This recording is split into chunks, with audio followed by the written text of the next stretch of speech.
सुनेत्राताईंना आता उमेदवारी मिळालेली आहे, खासदारकी लढणार आहेत, जाहीर झालेला आहे.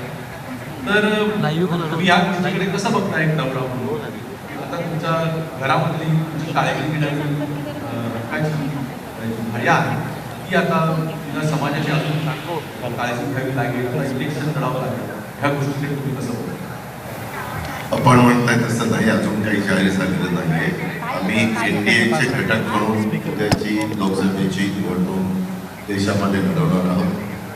नरेंद्र मोदी साहेबांना पुन्हा तिसऱ्यांदा पंतप्रधान करण्याच्याबद्दलची त्यांची भूमिका आहे आणि एनडीएच्या घटक पक्षांची महाराष्ट्रातल्या जागा ज्या 48 आहेत त्या 48 जागांच्या संदर्भात अजून अंतिम निर्णय नाहीये. लगेच एनडीए म्हटलं की तुला स्पीकर इथे नसणार आहे, तुला असाच काहीतरी घ्यायला लागणार आहे किंवा तुला इथे रेकॉर्ड करून घ्यायला लागणार. रेकॉर्डच करतो पण आवाजाचा प्रॉब्लेम त्यांनी आपापले उमेदवार कुणीही जाहीर केलेले नाही.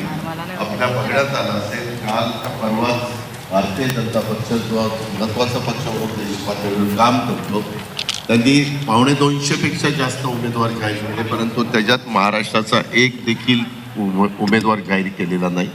त्याच्यामुळं आत्ताच लगेच अमका उमेदवार आहे तमका उमेदवार हे लोकांनी बांधलेले अंदाज आहेत. त्यांना असं वाटतं की इथं हे उमेदवार उभे राहतील, तिथं ते उमेदवार उभे राहतील, परंतु शिस्त कुठंतरी पाळायची असते. त्याच्यावर एनडीएचे सगळे घटक प्रमुख लोक बसून एकत्रपणे जागेचं वाटप करतील. त्यावेळेस कोणत्या जागा शिवसेनेला गेल्यात, कोणत्या जागा भारतीय जनता पक्षाला गेल्यात, कोणत्या जागा राष्ट्रवादीला गेल्यात आणि कोणत्या जागा या एनडीएच्या इतर घटक पक्ष असतील त्यांना गेल्यात हे जाहीर होईल. ते जाहीर झाल्यानंतर उमेदवार जाहीर होतील.